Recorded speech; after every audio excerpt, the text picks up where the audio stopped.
9वें अध्याय के 15वें श्लोक को देख रहे हैं। मेरे पीछे माइक की बोलिए, कौन बोलेंगे? ज्ञान यज्ञेन चाप्यन्ये ज्ञानयज्ञेन चाप्यन्ये यजन्तो मामुपासते यजन्तो मामुपासते एकत्वेन पृथक्त्वेन एकत्वेन पृथक्त्वेन बहुधा विश्वतो मुखम। बहुधा विश्वतो मुखम्। पिछले श्लोक में भगवान ने बताया कि महात्मा लोग उनका सतत कीर्तन करते हैं, नाम कीर्तन, गुण कीर्तन, लीला कीर्तन वह करते रहते हैं। अब इस श्लोक में वो कह रहे हैं अन्य लोग हैं, अन्य अर्थात जो महात्मा नहीं है वह भी भगवान की उपासना में लगते हैं। और वो किस प्रकार से करते हैं? कह रहे हैं ज्ञान यज्ञ न चा अपि अन्य। अन्य मतलब अन्य लोग, अदर्स, जो लोग महात्माओं से अलग हैं उनकी बात कर रहे हैं। अन्य लोग ज्ञान यज्ञ न, ज्ञान यज्ञ के द्वारा यजंतो, यजन करके मामुपासते, मेरी पूजा करते हैं।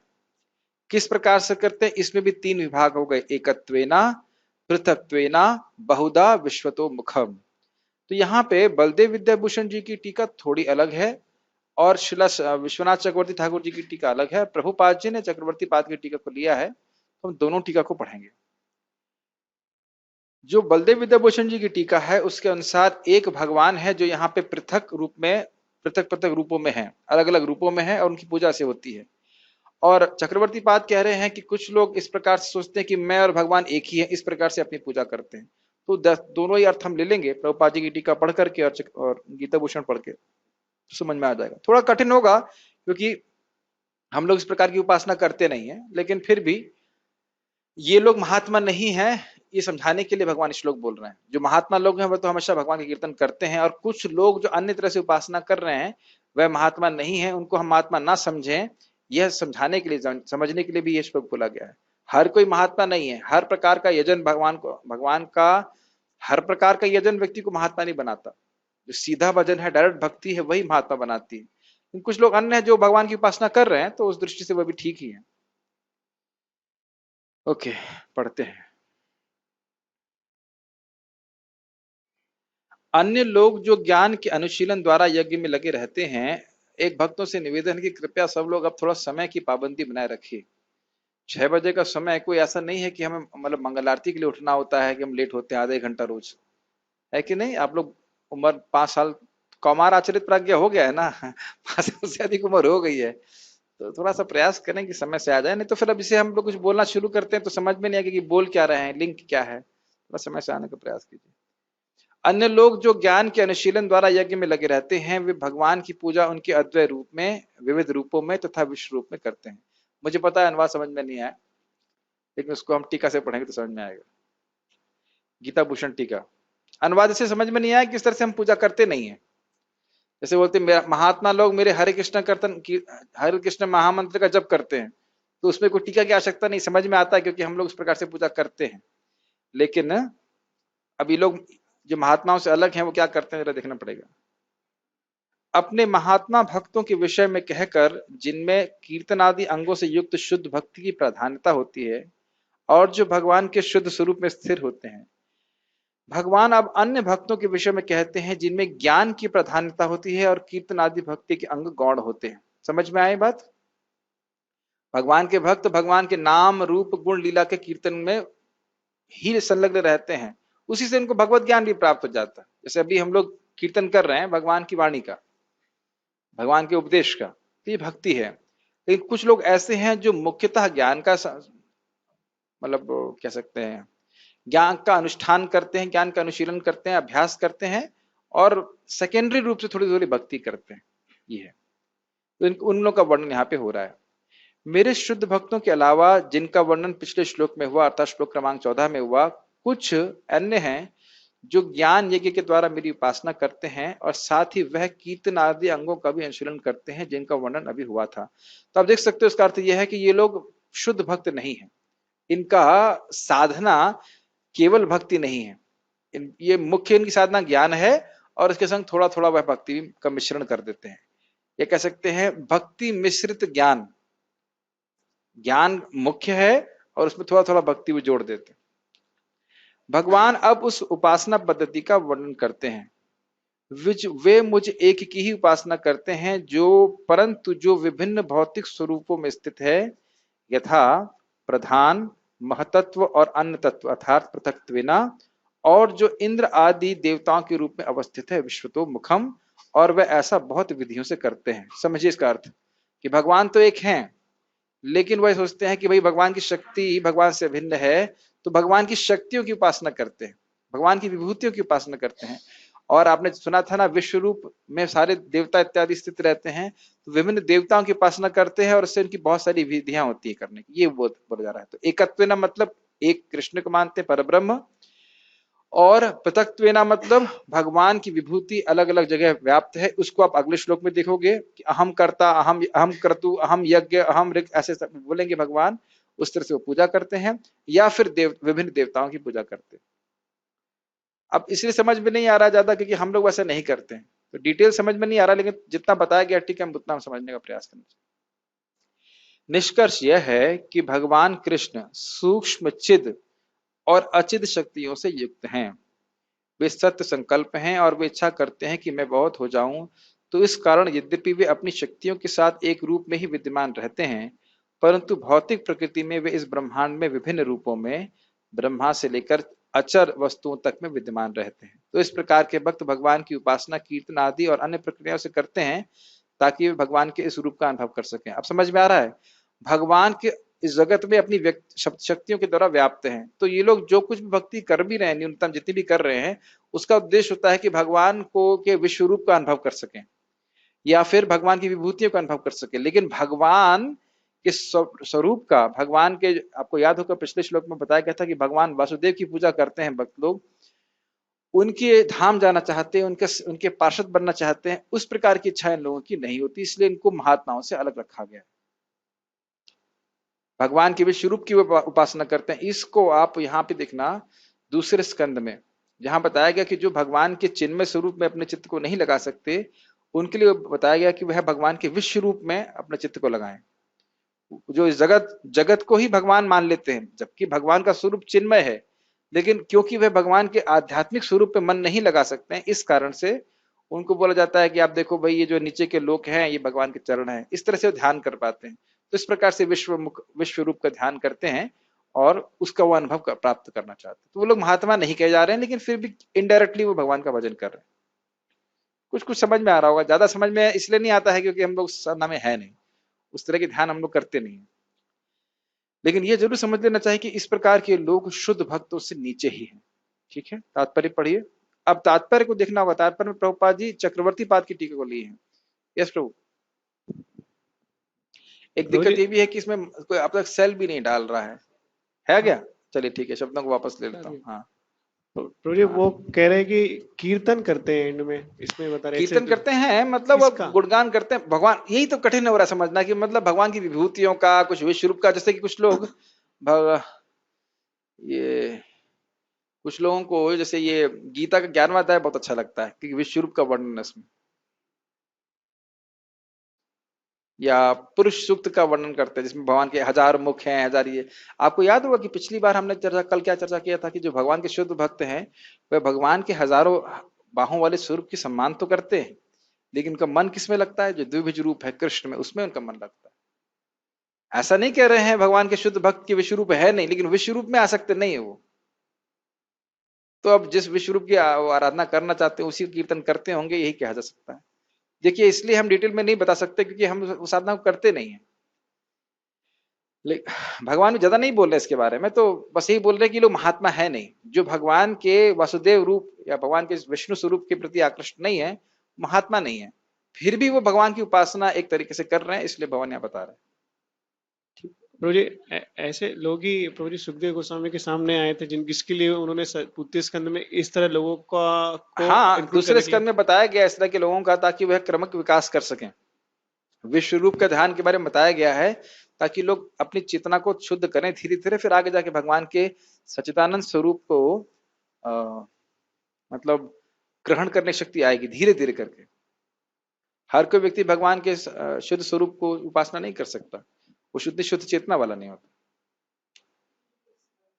हाँ, ऑन ऑन कीजिए। बोल रहे थे कि ये लोग सिर्फ ज्ञान का अनुसरण करते हैं, सिर्फ उनका जो काम हासिल हो जाता है भक्ति छोड़ देते हैं। नहीं नहीं, ऐसा नहीं है। यहाँ पे ज्ञान ज्ञान का अनुशीलन मुख्य है और भक्ति थोड़ी थोड़ी है। थोड़ी थोड़ी ये लोग करते हैं, शुरुआती उनको जो काम हासिल हो जाता है उसको उसको गौण से साइड कर देते हैं, ज्यादा प्राधान्य नहीं यह देते तो भक्ति देखिए को। टीका में वर्णन नहीं है। ऐसा नहीं है कि वो अपनी भक्ति को छोड़ देते, मतलब ऐसे है जो आप बोल रहे हैं वो सही है, ज्ञानी लोग ऐसे होते हैं, लेकिन इसमें ऐसा कोई वर्णन नहीं कि भक्ति छोड़ देते हैं। अब आगे जाके क्रमिक विकास करके भक्तों का संग प्राप्त करके हो सकता है भक्ति में भी आ जाते हो। बहुत सारे मतलब वो सब चीज भगवान में कुछ बोले नहीं कि छोड़ देते हैं कि नहीं छोड़ देते, बस ये बोल रहे कि वो लोग महात्मा नहीं है, ये इतना वो बोल रहा है, क्योंकि वो मुख्य रूप से भगवान की भक्ति को स्वीकार नहीं करते। यस, तात्पर्य पढ़िए। तात्पर्य थोड़ा अलग जाएगा, तात्पर्य में प्रभुपाद जी चक्रवर्ती पाद की टीका को लेंगे तो उसको हम समझने का प्रयास करेंगे। यस, तात्पर्य, यह श्लोक पिछले श्लोकों का सारांश है। भगवान अर्जुन को बताते हैं कि जो विशुद्ध कृष्ण भावनामृत में लगे रहते हैं और कृष्ण के अतिरिक्त अन्य किसी को नहीं जानते, वे महात्मा कहलाते हैं। तो भी कुछ ऐसे भी होते हैं, ऐसे लोग भी होते हैं जो वास्तव में महात्मा पद को प्राप्त नहीं होते, किंतु वे भी विभिन्न प्रकारों से कृष्ण की पूजा करते हैं। इनमें से कुछ का वर्णन आर्त, अर्थार्थी, ज्ञानी तथा जिज्ञासु के रूप में किया जा चुका है, किंतु फिर भी कुछ ऐसे भी लोग होते हैं जो इनसे भी निम्न होते हैं। इन्हें 3 कोटियों का रखा जाता है। पहला, परमेश्वर तथा अपने को एक मानकर पूजा करने वाले। हाँ, तो ये किसका वर्णन है? एकत्वेना। एकत्वेना यहाँ पे अब अर्थ अलग लिया। हमने पहले अर्थ क्या लिया था? एक कृष्ण है, वो विभिन्न विभूतियों में यहाँ पे उपस्थित है। ये गीता भूषण के अनुसार है। सारार्थ वर्षिणी के अनुसार जो प्रभुपाद यहाँ पे अर्थ ले रहे हैं वो ये है कि परमेश्वर और मैं एक ही हैं, इस भाव से वो पूजा करते हैं। आंग्रोपासना कहा जाता है उसको। यस, ऐसा है नहीं, लेकिन उस प्रकार की धारणा लेकर के वो पूजा करते हैं। हाँ, परमेश्वर के किसी मनोकल्पित रूप की पूजा करने वाले। तीसरा, भगवान के विश्व रूप की पूजा करने वाले। इनमें से सबसे अधम वे हैं जो अपने आप को अद्वैतवादी मानकर अपनी पूजा परमेश्वर के रूप में करते हैं, और इन्हीं की प्राधान्य भी है। इन्हीं का प्राधान्य भी है, अर्थात प्राय लोग इसी प्रकार के होते हैं जो अपने आप को भगवान मानते हैं। वो कहते हैं अभी तो हम भजन कर रहे हैं, आगे जाकर हम भगवान बन जाएंगे। ऐसे लोग भक्ति छोड़ देते। जो लोग अपने को भगवान मान रहे हैं, कहते जब हम भगवान समझ गए, जब अभी हम समझ नहीं पा रहे कि हम भगवान है, और जब हम समझ जाएंगे कि हम भगवान है, तब फिर वह जब समझ गए कि वो भगवान है, अनुभूति हो गई, तब उनको भक्ति करने की जरूरत नहीं होती। इसे कहते हैं टाइम पास भक्ति। यस, ऐसे लोग अपने को परमेश्वर मानते हैं, और इस मानसिकता के कारण से वे अपनी पूजा आप करते हैं। अपने आप होगा नहीं, अपनी पूजा आप करते हैं मतलब अपने को भगवान मानते हैं और अपने से अपना ही भजन करते हैं। अब देखिए, हमारे लिए समझना बड़ा कठिन है, बड़ी बेवकूफी से बात होगी। हम भगवान हैं तो हमें पूजा करने की क्या जरूरत है? अपनी ऑल्टर में खुद ही बैठते हैं, अपने को भोग लगा लेते हैं, स्वाहा स्वाहा कर देते हैं। कितना अजीब से ना, अपनी पूजा स्वयं का क्या लॉजिक है? लेकिन लोग इस प्रकार की धारणा करते हैं। कितनी विकृत चेतना है, बड़ा कठिन है। यह भी एक प्रकार की ईश पूजा है, क्योंकि वे समझते हैं कि वे भौतिक पदार्थ ना होकर आत्मा हैं। कम से कम ऐसा भाव तो प्रधान रहता है। सामान्यतया निर्विशेषवादी इसी प्रकार से परमेश्वर को पूजते हैं। दूसरी कोटि के लोग वे हैं जो देवताओं के उपासक हैं, जो अपनी कल्पना से किसी भी स्वरूप को परमेश्वर का स्वरूप मान लेते हैं। हाँ, अब यहाँ पे पृथक्त्वेन का अर्थ है। पृथक्त्वेन मतलब भिन्न भिन्न देवता जितने हैं वो सब परमेश्वर ही हैं। एकत्वेन मतलब मैं ही परमेश्वर हूँ। पृथक्त्वेन मतलब अन्य अन्य देवता भगवान के ही स्वरूप हैं, तुम किसी की पूजा कर लो वहीं पहुंच जाओगे। कहाँ पहुंच जाओगे? वहीं। कहाँ पहुंचना? धाम नहीं, वहीं धाम पहुंचेंगे। वहीं धाम ना, उस सच्चिदानंद की प्राप्ति करनी। किसकी? उसकी। किसकी करनी है? उसकी। उसी तरह वहीं मतलब वही धाम वही धाम। कहाँ पहुंचेंगे? गोलोक पहुंचेंगे, वृंदावन पहुंचेंगे, वैकुंठ पहुंचेंगे, कुछ नहीं, वहीं पहुंच जाओगे। ये नहीं बताते कि कहाँ पहुंचेंगे। तो जो सोचता है कुछ वहीं पहुंच जाएंगे, वहां पे क्या होगा, अपने मुंह से सोचता रहता है कि वहां पहुंचेंगे तो ये होगा वो होगा, लेकिन वो कहीं नहीं पहुंचेगा तो इस प्रकार से वह लोग सोचते हैं कि सभी देवता ही है, पर ब्रह्म का अभिव्यक्ति है, और बस किसी की पूजा करो वहीं पहुंच जाओगे। ऐसे तृतीय कोटि में वे लोग आते हैं जो इस ब्रह्मांड से परे कुछ भी नहीं सोच पाते। वे ब्रह्मांड को ही परम जीव या सत्ता मानकर उसकी उपासना करते हैं। यह ब्रह्मांड भी भगवान का एक स्वरूप हाँ, है। हमने तो पढ़ी है ना, भगवान का स्वरूप है, लेकिन भगवान के स्वरूप से भिन्न है। भगवान इस जगत के रूप में है, लेकिन जगत भगवान नहीं है। भगवान स्वरूप शक्ति में स्थित रहते हैं, अपनी आध्यात्मिक उनका विग्रह है। भगवान से जगत आया है, इसलिए एक दृष्टि से अभिन्न है, उनकी शक्ति है, लेकिन यह भगवान है यह भी नहीं कहा जा सकता। लेकिन फिर भी कुछ लोग ऐसा सोचते हैं कि ब्रह्मांड ही, जैसे मैंने आपको बताया था, विश्व रूप जो है वही भगवान के उस रूप के प्रति आकृष्ट रहते, तो उनका भजन करते हैं। ऐसे अलग अलग प्रकार के लोग हैं। इसके लिए देखिए, भगवत गीता सुनना बहुत जरूरी है। किसकी उपासना करें, क्या करें, क्यों करें, यह सब कुछ भगवत गीता श्रीमद् भागवतम के द्वारा निर्णयात्मक रूप से क्लियर हो जाता है, और उसके अनुसार हम पथ को चुनाव कर सकते हैं। और नहीं तो ऐसे बहुत सारे दार्शनिक हो सकते हैं जो हमको ये बोलते रहेंगे, यथा मत तथा पथ, जैसा आपका मत है वैसे आप पथ स्वीकार कर लीजिए, आप वहीं धाम पहुंच जाएंगे। वहीं का मतलब वहीं नहीं, कुछ नरक नहीं, ना नरक ना स्वर्ग, बस वहीं पहुंच जाएंगे। वही बोलते रहते हैं, वही का मतलब क्या है पता नहीं। तो इस प्रकार से लोगों को अंधेरे में रखते हैं। कोई प्रश्न है यहाँ तक? अगला श्लोक देखें। ओके, हाँ, पता नहीं, वहीं जाएंगे। पूछ रहे हैं सही में कहा जाएंगे, वहीं जाएंगे। वहीं बता रहे तो वहीं पहुंचेंगे, और क्या कह सकते हैं। वस्तुतः देखिए, कोई अगर, हमने क्या पढ़ा था, मोघाशा मोघ कर्माणो मोघ ज्ञान विचेतसः राक्षसीम आसुरीम चैव प्रकृति मोहिनीम श्रिता। भगवान का भजन कर रहे हैं तो ठीक है, चलो किसी इनडायरेक्टली कर रहे हैं कुछ फायदा होगा, लेकिन यदि कृष्ण का अपराध करना चालू कर दिया इस तरह से, तो फिर कुछ भी प्राप्त नहीं होगा। ये संभावना है इसमें। चलो ठीक है, तुम अपने को भगवान मान के पूजा कर रहे हो तो चलो कुछ ठीक भी है, मान लिया जाए, लेकिन कदाचित भगवान कृष्ण का अपराध करने लगे, कृष्ण समान एक समान व्यक्ति हैं, जो कि काफी संभावना है, तो फिर ठन ठन गोपाल, फिर कुछ प्राप्त नहीं होगा। इसलिए अपनी पूजा कर रहा है तो ये मान के चल रहा है कम से कम मैं अपने शरीर से भिन्न हूं। जैसे प्रभुपाद ने बोला कि एक प्रकार की पूजा है, उसकी चेतना अलाउ कर रही है, और सही बात है, भगवान के प्रति अपराधी है, फिर भी कुछ कुछ पूजा है, कम से कम ये नहीं मान रहा है कि मैं शरीर हूं। मैं तो समझ नहीं पा रहा हूं कि वो किस प्रकार से अपनी पूजा करते हैं। तो कुछ लॉजिक समझ में नहीं था, अपनी पूजा कैसे व्यक्ति करेगा? अपनी पूजा स्वयं करने की क्या जरूरत है? हाँ, तो लेकिन भगवान कृष्ण के प्रति अगर अपराध करेंगे तो फिर उनका पतन अवश्य भावी। पतन क्या हो उनका, ऊपर ही नहीं पहुंचेंगे, पतन क्या हो, उठेंगे ही नहीं। कृष्ण का अपराध करेंगे तो ठीक है। प्रभु जी, हाँ, तो जो लोग अपनी पूजा करते हैं तो उस पर तो देवताओं लोग भी उपवास करते होंगे जरूर। अब पता नहीं देवता क्या करते होंगे, लेकिन हमको तो समझ, हम मैं इस बारे में कुछ नहीं बोल सकते कि ये मेरी साधना है नहीं। बस ये है टीका में तो आपके सामने प्रस्तुत करना हूं कि ऐसे लोग भी होते हैं। क्या बोलेंगे उसके बारे में? आप माइक जरा लीजिए, आप ही को शानु प्रभु ये बताइए कि ये सांभर कैसे बनता है? मुझे नहीं पता। अरे, खाए तो है ना आप? हाँ हाँ, तो पता क्यों नहीं आपको सांभर कैसे पता है? मतलब कोशिश ही नहीं मैं करी। कोशिश ही नहीं करी। क्यों कोशिश करनी नहीं? खाने को मिल रहा है, बनाना है ही नहीं।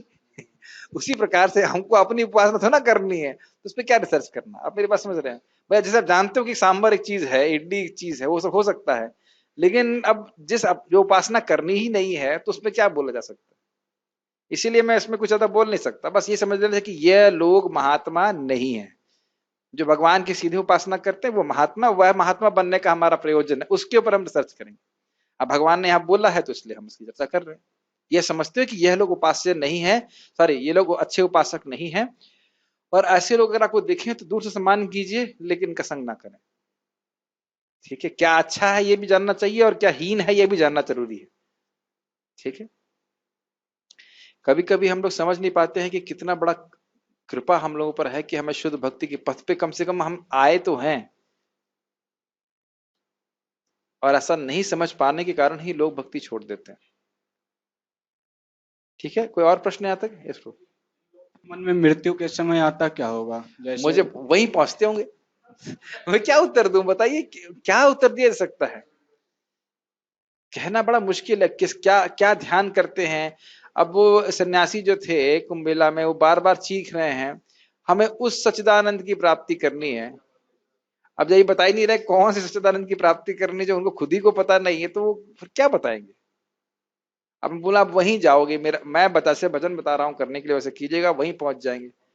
अब वहीं का मतलब अब वहीं का जिंदगी में आप जो बताया तो गया नहीं कि वहीं क्या होता है, अब वहीं आप सोचते रहे वहीं पहुंच जाएंगे वहीं पहुंच जाएंगे, तो जैसे भगवान बोलते हैं क्या यम यम आपी स्मरण भावम तजत्यंत कलेवरम तम तम व्यक्ति कौनतया सतत भाव भाविता। तो जिंदगी और अपने कल्पना सोच रहे हैं वहीं वहीं, और जैसे प्रभु जी बोल रहे थे भी कर्म और दैव, बेसिकली कर्म के अनुसार उनको वहीं लिया जाएगा। और ऐसे लोग प्राय पाप में भी लिप्त रहते हैं। तो भगवान का भजन करना ही ठीक है। अब ये पता नहीं लोग क्या करते हैं, समझ में नहीं आता।